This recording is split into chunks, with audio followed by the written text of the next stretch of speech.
Imaginez la scène, Jérusalem, en 33 de l'ère chrétienne. Les flammes vacillantes des lampes à huile dansent sur les murs de pierre tandis que 13 hommes se rassemblent dans une salle surélevée. L'air est chargé d'appréhension. Jésus sait que, dans quelques heures, Judas le trahira, mais ce qui s'est passé ensuite n'est pas enregistré dans les textes sacrés que nous connaissons. Tandis que Pierre s'agite avec inquiétude et que les autres murmurent avec crainte à propos des rumeurs d'arrestation, Jésus fait quelque chose d'inattendu. Il ne prononce pas de sermon et ne fait pas de miracle. Au lieu de cela, il se penche en avant et partage 3 mots simples, une expression si puissante que les premiers dirigeants de l'Église l'ont cachée sous des siècles de rituels et de dogmes. Les disciples ne comprenaient pas ce qu'ils recevaient. Comment pourraient-ils? Ils croyaient participer à un souper d'adieu et non assister à la transmission du secret le mieux gardé de l'humanité. Ce que Jésus a enseigné ce soir-là n'était pas destiné aux foules. C'était trop dangereux pour être contrôlé par des institutions. Pendant 2000 ans, cette technique est restée cachée sous forme de fragments, dispersés dans des textes supprimés et des écoles de mystère. Mais aujourd'hui, tout change. Les 3 paroles que Jésus a murmurées à son entourage sont sur le point d'être révélées. Lorsque Jésus a choisi de codifier le chemin vers la conscience universelle en 3 mots exactement, ce n'était pas un choix aléatoire. Il travaillait avec l'un des principes les plus fondamentaux régissant la réalité, la géométrie sacrée de la manifestation, comprise par les gardiens de la sagesse ancienne bien avant que le monde moderne n'oublie ces vérités. Pensez-y, pourquoi pas un mot? Pourquoi pas 7? Pourquoi pas une prière entière ou un mantra? Parce que Jésus a compris quelque chose de profond sur la manière dont la conscience interagit avec le champ quantique de l'existence. Un mot est porteur d'intention, mais il manque de direction et d'exhaustivité. C'est comme jouer une seule note de musique, belle, mais incomplète. 2 mots créent la polarité, l'opposition, le jeu éternel de forces opposées qui maintient l'énergie piégée dans une tension perpétuelle sans résolution. Mais 3 mots? 3 forment la Trinité parfaite, capable d'ouvrir des portails entre les dimensions. Il ne s'agit pas ici de spéculation mystique, mais de l'architecture même de la réalité. Notez la Sainte Trinité chrétienne, que Jésus personnifiait, Père, Fils et Saint-Esprit. Il ne s'agit pas de 3 éléments isolés, mais d'aspects distincts qui s'assemblent en un tout cohérent. Le Père représente la source infinie, le Fils symbolise la manifestation sous forme et le Saint-Esprit est le pont entre eux, l'interface consciente qui permet la communication. L'ensemble du processus de création suit ce même modèle trinitaire. Vient d'abord la pensée, le pur potentiel, existant dans le domaine des possibles. Vient ensuite le mot, la fréquence vibratoire qui donne forme à la pensée. Enfin l'action, la matérialisation de cette fréquence dans la réalité physique. Pensée, parole, action. Début, milieu, fin. Passé, présent, futur. Le schéma se répète à l'infini car il reflète la structure fondamentale de la façon dont la conscience crée la réalité. Les anciennes traditions hérétiques connaissaient déjà ce principe. Ces enseignements parlaient des 3 éléments qui régissent toute existence, Solphée, représentant la conscience, Mercure, le lien ou moyen de connexion, et le sel, la manifestation physique. L'arbre de vie kabbalistique s'organise autour de 3 piliers, la sévérité, la miséricorde et le pilier central qui les équilibre et les unifie. Même la physique quantique est tombée sur cette vérité, la dualité onde-particule nécessite un 3e élément, l'observateur, pour regrouper des possibilités infinies en une seule réalité. Ce qui rend fascinante la façon dont Jésus a structuré cette phrase de 3 mots, c'est qu'il savait que la monadique, le champ unifié de pure conscience d'où émerge toute existence, ne répond pas à la complexité. Il répond à une parfaite simplicité, exprimée sous une forme trinitaire. C'est comme régler une station de radio, trop de bruit, trop de signaux concurrents et vous ne pouvez pas capter la fréquence souhaitée. Mais la bonne fréquence, exprimée avec une clarté absolue, élimine toute interférence. Voyez comment cela fonctionne en musique. Une seule note n'est qu'un son. 2 notes créent un intervalle, harmonieux ou dissonant, mais néanmoins incomplet. Cependant, 3 notes forment un accord, une structure harmonique complète, capable d'émouvoir l'âme humaine. L'accord majeur CEG, par exemple, génère une résonance mathématique si parfaite qu'il apparaît dans la musique de toutes les cultures du monde. Ce n'est pas quelque chose qui s'apprend, mais qui est reconnu au niveau cellulaire, car cela reflète la structure trinitaire de la réalité elle-même. Le même principe s'applique à l'architecture. Une structure à 2 pieds bascule. 1 sur 4 peut vaciller si l'un d'eux est plus court. Mais un trépied? Un trépied est intrinsèquement stable, auto-équilibré et inébranlable. 3 points définissent un plan en géométrie. 3 dimensions créent l'espace que nous habitons. 3 forces nucléaires fortes, nucléaires faibles et électromagnétiques maintiennent les atomes ensemble dans la configuration exacte qui permet à la matière d'exister. C'est pourquoi les phrases plus longues diluent la fréquence, et les plus courtes n'ont pas la puissance nécessaire pour percer le voile entre la conscience ordinaire et la conscience monadique. Jésus a choisi 3 mots parce que 3 créent ce que les anciens mystiques appelaient le « retour parfait », un circuit complet qui permet à la conscience de se reconnaître. Lorsque vous prononcez ces 3 mots avec une véritable compréhension, vous ne faites pas que répéter des sons, vous générez une signature fréquentielle que l'univers reconnaît comme le signal de retour de la conscience éveillée. C'est comme un mot de passe cosmique, mais pas dans le sens d'une connaissance secrète qui vous est refusée. Il s'agit en fait du code naturel de reconnaissance que la conscience utilise pour s'identifier à différents niveaux de manifestation. L'axiome hermétique, comme en haut, comme en bas, renvoie à ce même principe. Le modèle qui régit les niveaux les plus élevés de conscience cosmique régit également les aspects les plus pratiques de l'existence quotidienne. La structure dramatique en 3 actes. Les 3 couleurs primaires qui, combinées, génèrent toutes les autres. Les 3 états de la matière. Les 3 dimensions de l'espace. Le motif est partout, il suffit de savoir le voir. Ce qui rend les 3 paroles de Jésus si puissantes, c'est qu'elles suivent non seulement le cadre trinitaire, mais incarnent la fréquence spécifique qui relie la conscience individuelle à la conscience universelle. C'est la phrase pont, le mot de passe qui signale au monadique, cette conscience est prête à se souvenir de sa vraie nature. Par conséquent, lorsque vous prononcez ces 3 mots aujourd'hui, vous ne récitez pas seulement une formule, mais vous activez une ancienne technologie de conscience, codifiée par Jésus précisément pour ce moment de l'histoire humaine, où nous sommes prêts à nous rappeler qui nous sommes réellement. La phrase fonctionne car elle aligne votre fréquence personnelle avec la fréquence cosmique. 3 mots, formant la Trinité parfaite qui ouvre le portail du retour à la maison. Et si je vous disais qu'il y a 2000 ans, le fils d'un charpentier de Nazareth comprenait des principes sur la réalité que nos physiciens les plus avancés commencent seulement maintenant à entrevoir? Les 3 mots partagés par Jésus avec son entourage n'étaient pas seulement, révélant son essence primordiale. La réponse n'était pas un titre, mais un miroir, la nature même de la conscience se reflétait à celui qui la posait. Et que se passe-t-il lorsque vous supprimez toutes les couches d'identification? Quand dissolvez-vous les histoires, les étiquettes, les souvenirs que vous croyez être, vous? Tout ce qui reste est le pur acte d'être le même, je suis, qui a brûlé dans le désert, intact par le temps ou la forme. Ce « je suis » n'est pas une déclaration de l'ego, mais la signature vibratoire de la conscience avant toute définition. C'est le point zéro de la réalité, là où la potentialité infinie ne s'est pas encore cristallisée en matière ou en expérience. Les physiciens modernes appelleraient cela l'état fondamental du vide quantique, un champ d'énergie et d'information pure, où toutes les possibilités coexistent avant d'être observées. Lorsque Moïse entendit « Je suis », il ne recevait pas un nom divin, mais une équation cosmique, la conscience est la variable indépendante qui précède et génère toutes les autres.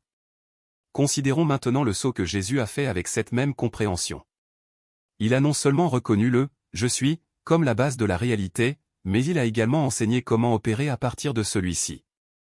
Lorsqu'il disait « je suis la lumière du monde » ou « je suis le chemin », il ne faisait pas de déclaration poétique.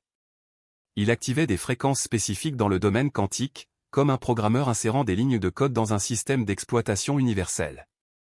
Chaque déclaration « je suis » était une instruction directe sur la matrice de la réalité, une manière de réduire les probabilités en manifestations concrètes. La science derrière cela est fascinante. Des études sur la physique de la conscience, comme celle du Dr Stuart Amroth et de Sir Roger Penrose, suggèrent que les microtubules de nos cellules cérébrales fonctionnent comme des processeurs quantiques. Lorsque vous émettez une affirmation « je suis », avec conviction, vous générez une vague de cohérence quantique dans ces microtubules, alignant votre biologie sur la fréquence déclarée. C'est comme régler une radio, si la station est claire, la musique, ou dans ce cas, la réalité, se manifeste avec précision. S'il y a des interférences au doute, peur, croyances limitantes, le signal est déformé. Mais voici le détail crucial, le pouvoir ne réside pas seulement dans les mots, mais dans l'état de conscience qui les accompagne. Imaginez un laser.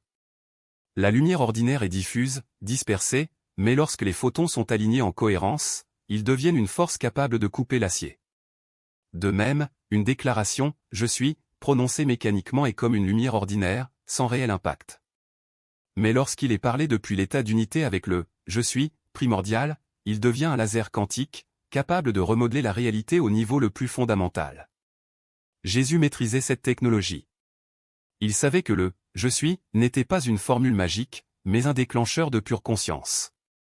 Lorsqu'il guérissait quelqu'un, il ne faisait pas de miracle au sens surnaturel du terme, mais démontrait comment la cohérence quantique peut rétablir l'ordre dans des systèmes chaotiques.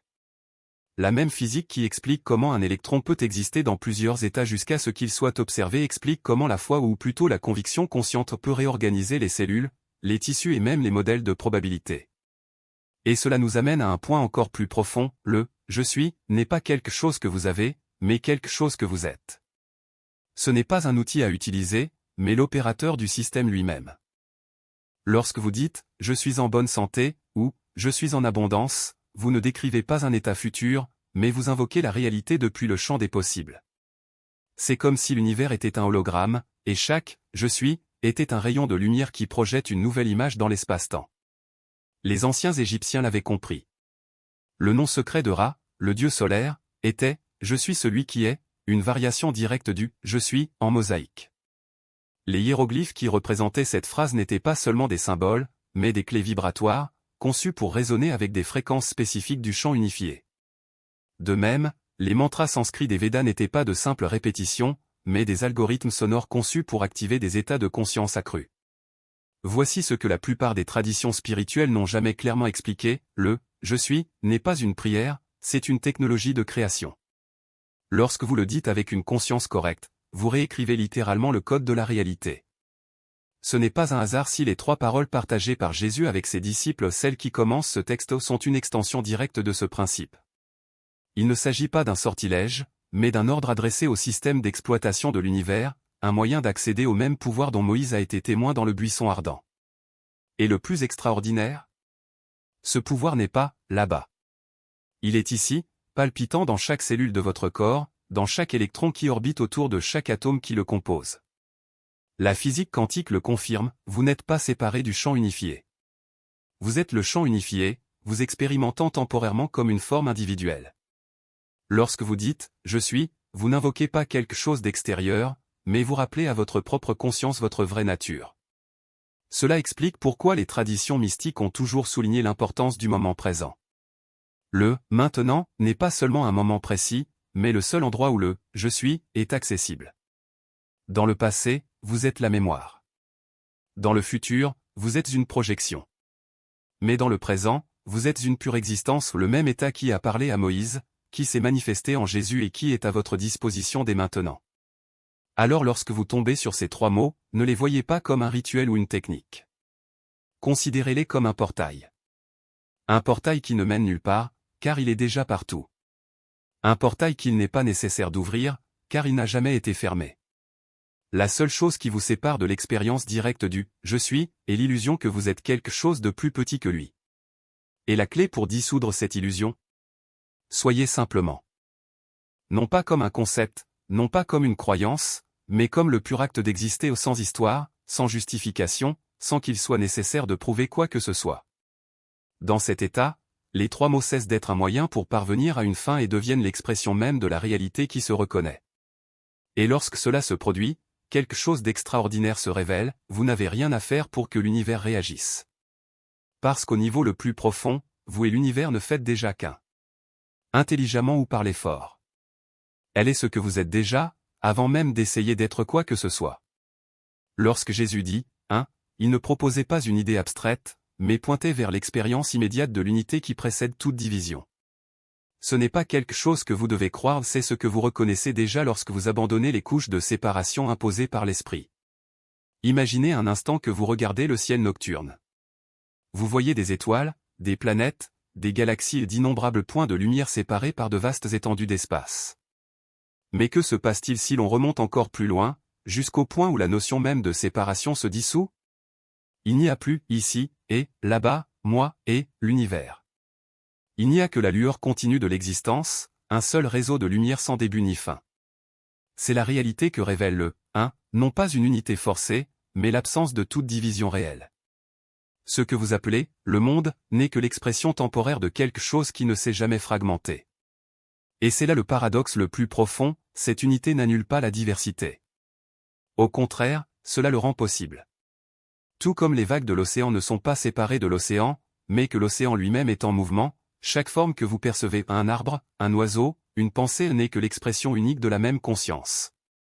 L'esprit, conditionné à voir les différences, insiste pour nommer et catégoriser, mais la réalité sous-jacente reste entière. Lorsque vous reconnaissez le « un », vous ne niez pas la multiplicité, mais vous voyez au-delà de l'illusion qu'elle est fondamentale. Les mystiques de toutes les traditions ont décrit cette perception de différentes manières, mais l'essence est toujours la même. Dans l'Advaita Vedanta, nous parlons de Brahman, la réalité absolue qui se manifeste dans tout ce qui existe. Dans le taoïsme, c'est le Tao, le flux indivisible qui donne naissance à toute chose. Dans le soufisme, il s'agit de l'unité de l'être, la compréhension que Dieu et la création ne sont pas deux, mais une seule réalité s'exprimant sous des formes infinies. Même dans la science moderne, la théorie des champs unifiés suggère que toutes les forces et particules de l'univers émergent d'un seul substrat fondamental. Ce que ces traditions et découvertes ont en commun, c'est la prise de conscience que la séparation est une illusion utile mais pas la vérité ultime. Et c'est là que la formule de Jésus, « Je suis un », devient révolutionnaire. Ce n'est pas une invitation à croire en quelque chose, mais un rappel de ce que vous savez déjà au plus profond de vous-même. Lorsque vous dites « Je suis », vous reconnaissez votre pure existence. Lorsque vous ajoutez « un », vous dissolvez la fausse notion selon laquelle cette existence est limitée, isolée ou différente du tout. Il ne s'agit pas d'une affirmation de supériorité spirituelle, mais de la prise de conscience que la conscience que vous êtes n'a pas de frontières. Il ne vous appartient pas, ni à personne d'autre, car il n'y a pas de « vous » séparé pour le posséder. Le problème, cependant, est que l'esprit résiste à cette perception. Elle a été formée pour opérer dans le monde des dualités, le bien et le mal, soi et les autres. Quand on essaie de comprendre le « un » avec l'intellect, il s'échappe, car l'intellect ne fonctionne qu'en divisant. C'est comme essayer de retenir de l'eau dans vos mains, plus vous pressez, plus elle coule entre vos doigts. L'unité n'est pas une chose à laquelle on pense, c'est quelque chose que l'on est. Et pour en faire l'expérience, il faut arrêter de regarder et simplement reconnaître ce qui est déjà là. Essayez-le maintenant. Fermez les yeux un instant et demandez-vous, où finit mon moi et où commence le monde? Trouverez-vous une limite claire? Ou réaliserez-vous que la question elle-même repose sur une fausse hypothèse? L'air que vous respirez, la lumière qui touche votre peau, les sons qui atteignent vos oreilles ou tout cela est médiatisé par la même conscience que vous appelez « je ». Il n'y a pas de ligne de démarcation. Ce que vous appelez le « monde » n'est que la conscience qui se connaît à travers des perspectives infinies. Et c'est pourquoi Jésus n'a pas dit « je suis un avec Dieu » ou « je fais partie du tout ». Il a simplement dit « j'en suis un ». Il n'est pas nécessaire d'ajouter quoi que ce soit, car l'unité est déjà la nature intrinsèque de l'existence. Lorsque vous reconnaissez cela, quelque chose d'extraordinaire se produit, la culpabilité, la peur, le sentiment de manque ou toutes les émotions qui naissent de l'illusion de la séparation commencent à se dissoudre. Non pas parce que vous les niez, mais parce qu'ils perdent leur fondement. S'il n'y a pas de « vous » séparé, il n'y a rien à défendre, rien à réaliser, rien à craindre. Cela ne veut pas dire que vous cesserez de vivre dans le monde des formes. Vous aurez toujours un corps, des pensées, des responsabilités. La différence est que vous ne serez plus gouverné par l'illusion que ces formes sont tout ce que vous êtes. Vous en viendrez à les voir comme des expressions temporaires d'une réalité beaucoup plus vaste, comme des vagues qui savent qu'elles sont l'océan. Et lorsque cela se produit, même les tâches les plus simples, faire la vaisselle, marcher dans la rue, parler à quelqu'un deviennent des actes sacrés, car vous reconnaissez que chaque instant est une manifestation de conscience. La question demeure, si cette unité est si évidente, pourquoi la plupart des gens ne la remarquent-ils pas? La réponse réside dans le conditionnement. Dès la naissance, on nous apprend à nous identifier à notre corps, à notre esprit, aux histoires que nous racontons sur nous-mêmes. La société renforce l'idée que nous sommes des individus séparés, en compétition pour les ressources, le statut et la reconnaissance. Mais ce n'est qu'une couche superficielle de réalité. En dessous, quelque chose de beaucoup plus profond est toujours présent, attendant d'être reconnu. Et c'est là que la pratique devient essentielle. Ce n'est pas une pratique d'effort, mais de mémorisation. À chaque instant, vous pouvez choisir entre renforcer l'illusion de séparation ou reconnaître l'unité sous-jacente. Lorsqu'une pensée de jugement surgit, « je suis meilleur qu'un tel » ou « je suis pire qu'un tel », vous pouvez réaliser que cette pensée surgit dans la même conscience qui observe le monde. Lorsque vous ressentez de la peur ou de l'anxiété, vous remarquerez peut-être que ces émotions ne sont que des vagues dans l'océan de votre propre existence. Il n'y a rien à combattre, rien à corriger. Il y a seulement la reconnaissance qu'au niveau le plus profond, tout ne fait déjà qu'un. Jésus le savait. Il ne proposait pas une philosophie complexe, mais un chemin direct vers la vérité qui réside déjà en vous. Je suis un n'est pas un objectif à atteindre, mais un rappel de ce que l'on n'a jamais cessé d'être. Et quand cette reconnaissance devient constante, quelque chose change pour toujours. Vous cessez d'être un chercheur et devenez l'accomplissement lui-même. Non pas parce que j'ai découvert quelque chose de nouveau, mais parce que j'ai arrêté de croire à l'illusion qu'il y avait quelque chose à trouver. L'univers n'est pas, là-bas, attendant d'être découvert. C'est ici, maintenant, qu'elle se révèle comme la conscience que vous êtes.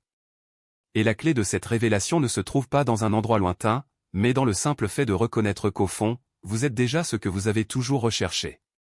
La même conscience qui est ici maintenant, lisant ces mots. Ça ne vieillit pas, ça ne change pas, ça ne se perd pas. C'est la toile de fond immuable de toute expérience, l'espace silencieux où tout surgit et se dissout.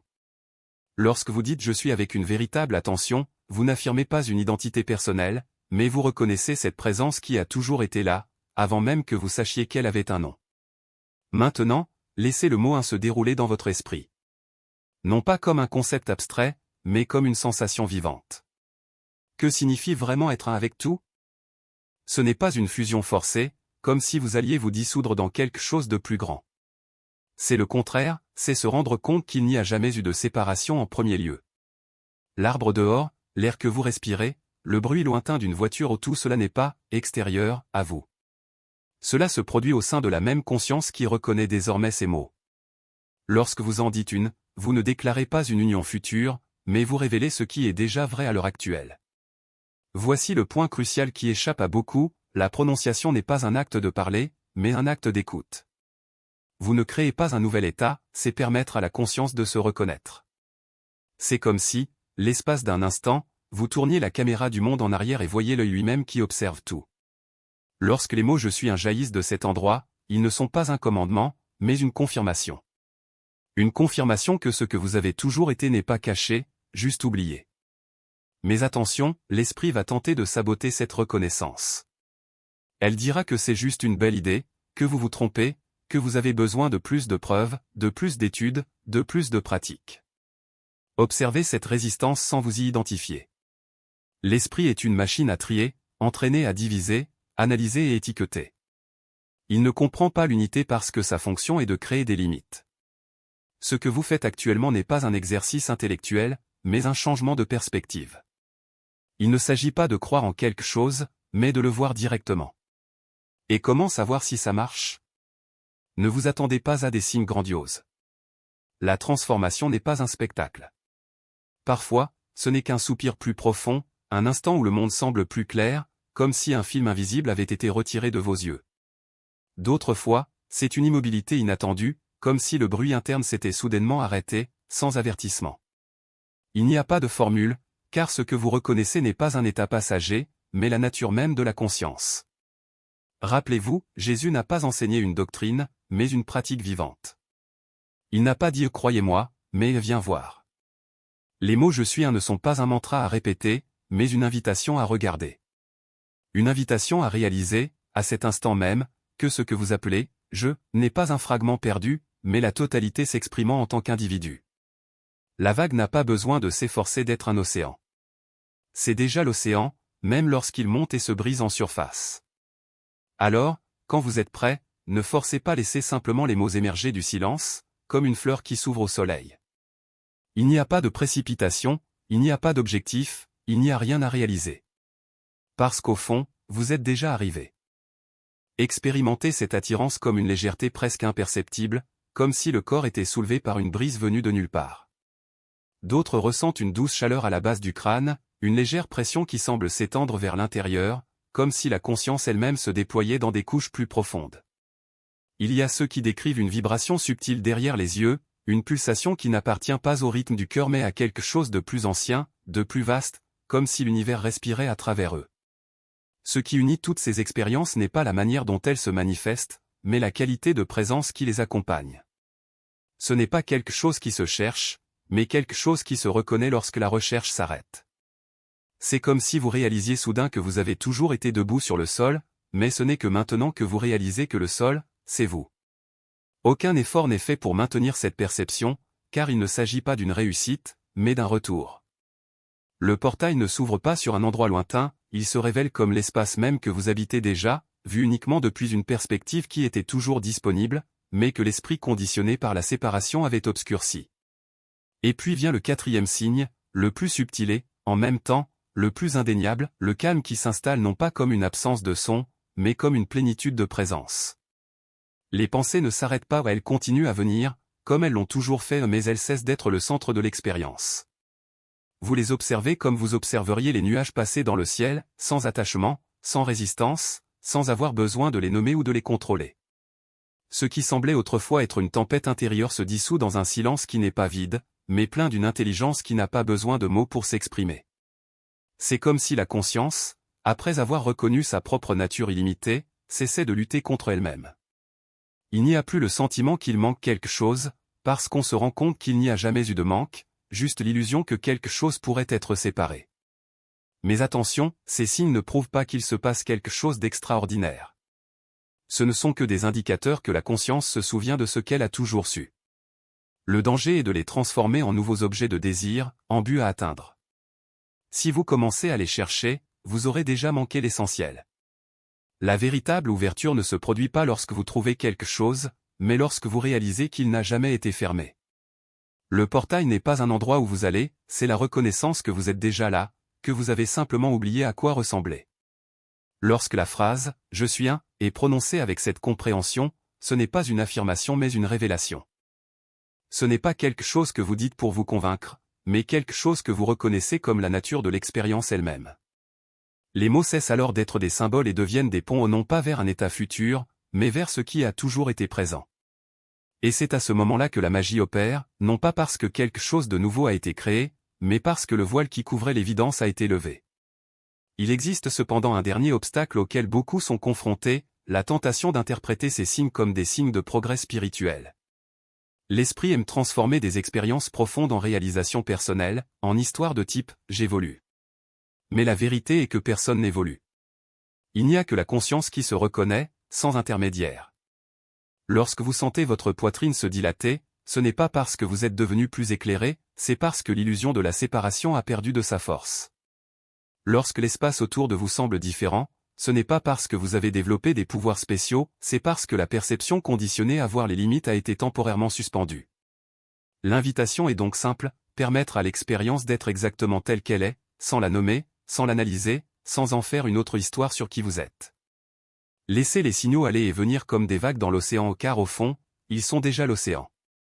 Et lorsque l'esprit insiste pour demander « Qu'est-ce que cela signifie ?», rappelez-vous, la réponse n'est pas dans les mots, mais dans le silence qui les précède. La réponse est déjà là, maintenant, à ce moment précis où vous réalisez qu'il n'y a jamais eu de question. Et le seuil entre l'éveil et le sommeil se rapproche comme une porte entr'ouverte. C'est le moment où le temps chronologique, celui que nous mesurons en heures et en minutes, se dissout pour laisser la place au kéros, l'instant sacré où la conscience s'étend sans résistance. Ici, les mots ne sont pas que des sons, ils deviennent des clés qui tournent dans la serrure de l'être. Et lorsque vous prononcez « Je suis un », vous ne répétez pas simplement une phrase. Il s'agit d'activer un code ancien, inscrit dans le tissu de votre existence bien avant votre naissance. Ce qui se passe ensuite n'est pas quelque chose qui peut être entièrement expliqué, car le langage a été créé pour décrire le monde de la séparation, et non celui de l'unité. Mais nous pouvons cartographier les signaux, comme un navigateur qui reconnaît les étoiles sans avoir à nommer le ciel tout entier. Lorsque les mots quittent vos lèvres avec une intention authentique, quelque chose bouge au centre de votre poitrine, non pas comme une émotion, mais comme une présence. C'est comme si un courant d'énergie, auparavant endormi, se réveillait et commençait à circuler vers un point situé au-delà du corps. Certains décrivent une sensation d'expansion, comme si les murs du soi se dissolvaient doucement, révélant un espace sans limite. D'autres ressentent une légère traction, comme si quelque chose ou plutôt quelqu'un les appelait chez eux. N'essayez pas de forcer cette expérience. Il n'y a pas de bonne ou de mauvaise technique ici. Ce qui compte, c'est l'abandon, la volonté de laisser le processus se dérouler sans interférence. Si l'esprit insiste pour se demander « Est-ce que je fais bien les choses ?», rappelez-vous, le doute n'est que l'écho d'une vieille programmation, essayant de garder le contrôle.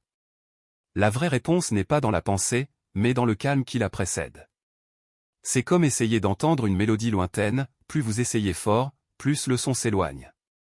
Mais lorsque vous vous détendez et écoutez simplement, la musique se révèle.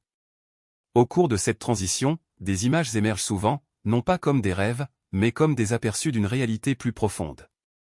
Il peut s'agir d'un éclair de lumière dorée, d'un motif géométrique qui semble vibrer d'une vie propre, ou même de la sensation de flotter dans un océan de pure conscience. Ces phénomènes ne sont pas des hallucinations, ce sont des fragments d'un langage que l'esprit rationnel ne peut pas traduire. Ils sont comme des hiéroglyphes d'un monde qui a toujours existé, mais que vous apprenez seulement maintenant à déchiffrer. Et puis, il y a le silence. Non pas le silence commun, plein de pensées et d'attentes, mais un silence vivant et respirant. C'est dans cet espace que se produit la véritable transformation. Ici, les mots « je suis un » cessent d'être une affirmation et deviennent une observation. Vous ne déclarez pas quelque chose de nouveau, c'est reconnaître ce qu'il a toujours été. C'est comme si vous vous souveniez soudainement de quelque chose que vous n'aviez jamais vraiment oublié, comme si vous aviez toujours su, au fond, que vous n'étiez jamais séparés. Mais attention, cet état élevé est fragile. Tout comme une bougie allumée dans une pièce sombre, elle peut être soufflée par le vent de la routine, des soucis et des distractions quotidiennes. C'est pourquoi les maîtres de toutes les traditions ont souligné l'importance d'une pratique constante. Il ne s'agit pas de répéter des mots mécaniquement, mais de cultiver la présence, de maintenir la flamme allumée même lorsque le monde qui vous entoure insiste pour vous ramener dans l'illusion de la séparation. La science moderne confirme ce que les mystiques savent depuis toujours, le cerveau humain est plastique, malléable.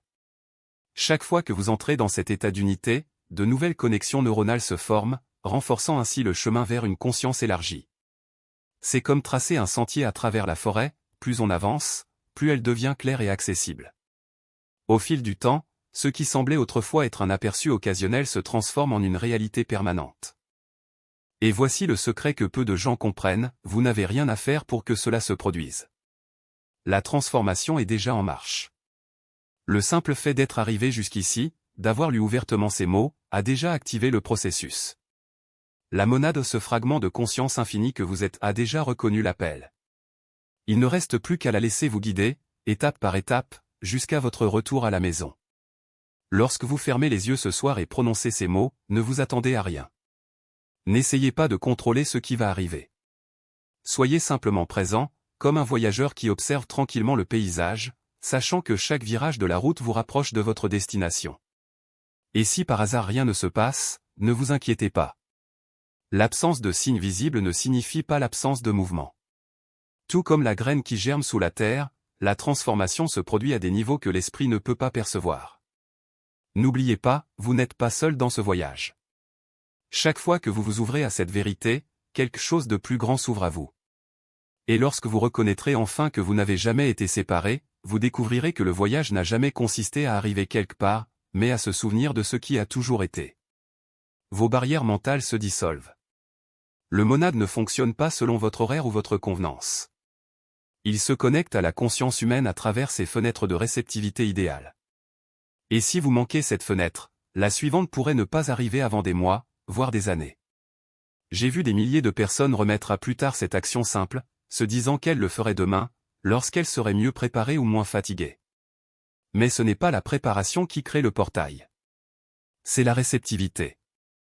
Et vous êtes plus réceptif maintenant que vous ne le serez demain matin, lorsque votre ego aura eu 8 heures pour reconstruire ses barrières de protection.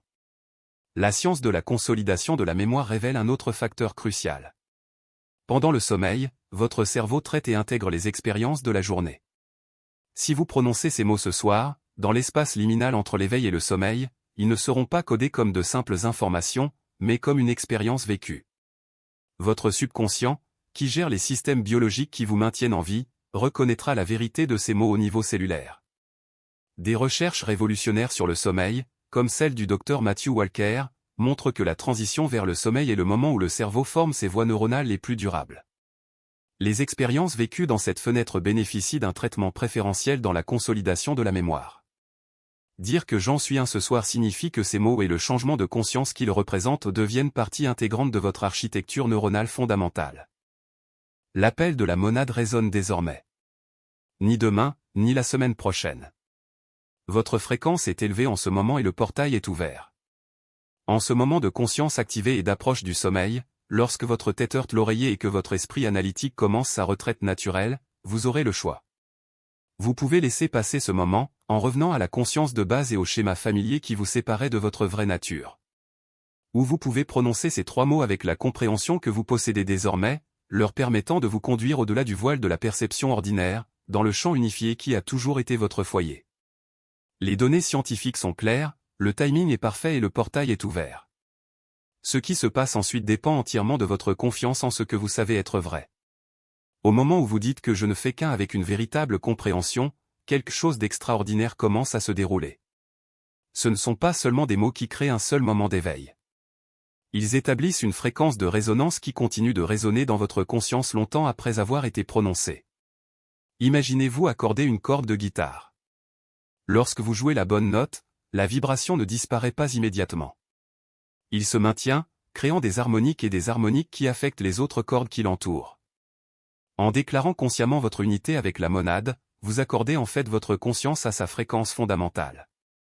Cette résonance reste active tout au long de la journée, générant des moments spontanés où vous vous souvenez, non pas intellectuellement mais viscéralement, que la séparation est une illusion. Vous êtes peut-être en train de faire la vaisselle et ressentez soudain un lien profond avec l'eau, la poterie, vos mains, tout le moment. Ou, coincé dans les embouteillages, au lieu de vous sentir frustré, reconnaissez de manière inattendue que vous et tous les autres conducteurs êtes des expressions de la même conscience infinie, chacun jouant son rôle particulier dans une symphonie cosmique. Ce ne sont pas des expériences mystiques réservées aux retraites de méditation. Ils sont le résultat naturel d'avoir aligné votre conscience sur l'unité plutôt que sur la séparation. Ce qui est particulièrement fascinant, c'est la façon dont les synchronicités commencent à se multiplier de façon exponentielle. Avant de considérer cela comme un vœu pieux ou un billet de confirmation, sachez qu'il existe une véritable science derrière ce qui se passe. Lorsque nous opérons à partir d'une conscience élargie, nos capacités de reconnaissance de forme augmentent considérablement. Les recherches menées par le Dr Dean Radin à l'Institut des sciences noétiques ont documenté comment les états de conscience affectent directement notre capacité à percevoir des liens significatifs dans des événements apparemment aléatoires. Du point de vue de la monade, il n'y a pas de coïncidence. Tout est mouvement orchestré au sein de votre propre être. Lorsqu'elle reconnaît l'un de ces fragments s'éveillant à cette vérité, elle commence à orchestrer plus directement la réalité pour soutenir ce processus d'éveil. Vous trouvez exactement les livres, les conversations, les opportunités et les défis dont vous avez besoin pour continuer à vous développer. Quelqu'un à côté de vous dans l'avion mentionne quelque chose qui répond parfaitement à une question à laquelle vous réfléchissez. Vous décidez, par hasard, de prendre un autre chemin pour rentrer chez vous et découvrez une librairie qui ferme ses portes, vendant exactement le livre dont vous avez besoin pour une fraction du prix normal. Ce n'est pas une pensée magique. C'est le résultat naturel d'une opération à partir d'une fréquence où l'unité sous-jacente de tous les événements devient perceptible. Lorsque vous êtes coincé dans la conscience de séparation, vous ne pouvez littéralement pas voir ces connexions, parce que votre perception est trop étroite, concentrée sur le maintien de l'illusion d'être un individu isolé, luttant contre un univers indifférent. Mais le changement le plus notable concerne peut-être d'autres personnes. Soudain, des êtres éveillés commencent à apparaître dans votre vie avec une fréquence surprenante. Parfois, il s'agit de rencontres complètement nouvelles, vous entamez une conversation avec un inconnu dans un café et, en quelques minutes, vous réalisez que vous parlez à quelqu'un qui s'est également éveillé à une réalité plus profonde. D'autres fois, il est choquant de constater que des personnes qui sont dans votre vie depuis des années ont également été éveillées, mais que la conscience de séparation les a rendues invisibles pour vous. Cela se produit parce que la monade connecte ces fragments éveillés. Elle crée des réseaux d'individus conscients qui peuvent se soutenir mutuellement dans leur éveil. Vous découvrirez peut-être que votre voisin discret pratique des techniques de méditation avancées depuis des décennies, ou qu'un collègue que vous avez à peine remarqué a vécu de profondes expériences spirituelles mais ne s'est jamais senti en sécurité de les partager jusqu'à présent. Ce qu'il y a de beau dans le fait de dire que j'en suis un, c'est qu'il ne s'agit pas d'un événement unique. Vous pouvez répéter cette pratique quotidiennement, plusieurs fois par jour, si vous vous sentez appelé à le faire. Chaque déclaration consciente approfondit l'activation et stabilise votre accès à la conscience de la monade. Certaines personnes trouvent les déclarations du matin particulièrement puissantes, donnant le ton pour vivre la journée entière à partir de la conscience d'unité. D'autres préfèrent la pratique nocturne, intégrant les expériences de la journée du point de vue d'une conscience infinie. Ce que vous remarquerez au fil du temps, c'est un passage progressif mais permanent d'une vie basée sur la séparation à une vie basée sur l'unité. votre processus de prise de décision se transforme fondamentalement parce que vous arrêtez de vous demander ce qui est le mieux pour moi et commence à se demander ce qui sert à l'expression la plus élevée de la conscience dans cette situation. Vos relations changent à mesure que vous commencez à voir au-delà des masques de personnalité, en reconnaissant les êtres éternels qui jouent des rôles temporaires. Votre perception de la vie cesse d'être une succession d'événements déconnectés et devient une danse harmonieuse de conscience en mouvement. Les défis ne disparaissent pas, mais votre relation avec eux change. Vous ne les voyez pas comme des obstacles, mais comme des invitations à approfondir votre compréhension de votre propre nature. Et surtout, le sentiment de solitude qui accompagne si souvent le voyage humain se dissout, remplacé par une certitude silencieuse que vous n'avez jamais été, même un instant, séparé du tout. Appel, non pas comme une demande lointaine, mais comme un écho qui résonne déjà en vous. Lorsque vous prononcez « Je suis un », vous n'invoquez pas une vérité extérieure, mais vous permettez à l'essence même de l'existence d'être reconnue dans votre voix. Il n'y a aucun effort à faire, aucun chemin à parcourir, juste le dévoilement de quelque chose qui a toujours été là, comme la lumière du soleil qui se révèle lorsque les nuages se séparent. Ce qui se passe ensuite n'est pas une transformation au sens ordinaire du terme. Il ne s'agit pas d'acquérir de nouvelles compétences ou d'atteindre un état supérieur, mais d'un changement dans la texture même de la perception. Le monde ne change pas dans sa forme, mais dans sa profondeur. Les couleurs ne deviennent pas plus vives, mais vous réalisez qu'elles ont toujours été ainsi, c'est juste que votre attention a été conditionnée pour les voir différemment. Les sons ne deviennent pas plus clairs, mais vous reconnaissez qu'il n'y a jamais eu de silence absolu, juste la danse continue des vibrations qui relient tout. Ce changement n'est pas un événement isolé, mais un développement naturel. Comme une rivière qui, une fois son cours retrouvé, n'a plus besoin de lutter contre ses rives, votre conscience se met à couler en harmonie avec la totalité. Les défis ne disparaissent pas, mais votre relation avec eux change. Ce qui était autrefois de la résistance devient de la curiosité, ce qui était peur devient confiance. Vous ne cessez pas de ressentir, mais vos émotions cessent d'être des prisons, elles deviennent des expressions temporaires d'une conscience qui sait qu'elles ne la définissent pas. Et c'est là que réside le plus beau paradoxe, plus vous reconnaissez profondément votre unité avec le tout, plus votre expression individuelle devient unique. Il n'y a aucune contradiction là-dedans. La monade ne se dilue pas dans l'uniformité, mais se manifeste dans des variations infinies, chacune unique et nécessaire. Votre personnalité, vos préférences et même vos particularités ne sont pas effacées, elles deviennent des véhicules à travers lesquels la conscience infinie se vit elle-même de manière spécifique. L'artiste continue de créer, le scientifique continue d'enquêter, le père continue d'aimer, mais désormais chaque action est imprégnée de la clarté qu'il n'y a pas de séparation entre qui agit et ce qui est agi. Cela se reflète dans tous les aspects de la vie quotidienne. Au travail, vous ne gagnez plus votre vie, mais vous laissez la vie s'exprimer à travers vous. Dans les relations, les conflits ne sont pas résolus par la négociation, mais par la prise de conscience que l'autre n'est pas un adversaire, mais un miroir, une extension de la même conscience qui vit en vous. Même dans les tâches les plus simples, comme faire la vaisselle ou attendre dans la circulation, il règne une quiétude qui n'est pas de l'indifférence, mais une absence de résistance au moment présent. Vous n'attendez plus que quelque chose se produise, parce que vous reconnaissez que l'acte même d'exister est déjà un plein accomplissement. Ce qui rend cette reconnaissance si puissante, c'est qu'elle ne dépend pas de circonstances extérieures. Ce n'est pas quelque chose que vous devez mériter, gagner ou prouver. La monade n'exige pas de preuve de son existence, c'est une preuve elle-même. Lorsque vous dites « je ne fais qu'un » avec une compréhension authentique, vous ne déclarez pas une aspiration, mais vous affirmez une réalité qui a toujours été présente, même dans les moments où vous l'avez oubliée. C'est comme si, après des années passées à regarder dans un miroir et à croire que l'image réfléchie était tout ce que vous étiez, vous réalisiez soudain que le miroir n'est pas une barrière, mais une fenêtre et que ce qui se trouve de l'autre côté, c'est vous-même, dans votre intégralité. Cette prise de conscience n'est pas une fin, mais un nouveau départ. Ce n'est pas la fin du voyage, mais la découverte que le voyage a toujours été une illusion. Vous n'allez plus nulle part, car vous êtes déjà arrivé. Et pourtant, la vie continue, plus riche, plus vibrante, plus significative. Parce que maintenant vous en faites l'expérience non pas comme un individu isolé, mais comme la conscience elle-même en action. Chaque respiration, chaque pensée, chaque choix devient une expression de l'unité que vous êtes.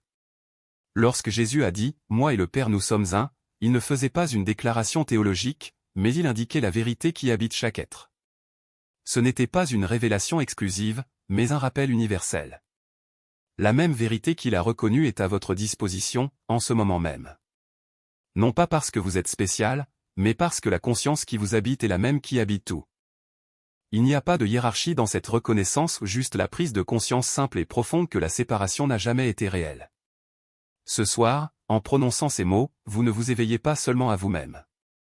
Vous participez à un mouvement plus large, une vague de mémoire qui se propage à travers l'humanité. Toute personne qui reconnaît sa vraie nature permet aux autres de faire de même. Il ne s'agit pas d'un effet magique, mais d'une résonance naturelle, comme lorsqu'une corde de violon vibre et fait vibrer en harmonie les autres cordes qui l'entourent. Vous n'êtes pas seul dans cet éveil, même si, dans un sens, vous ne l'avez jamais été. Ce qui se passe ensuite ne peut être décrit, car les mots sont limités. Mais cela peut être vécu.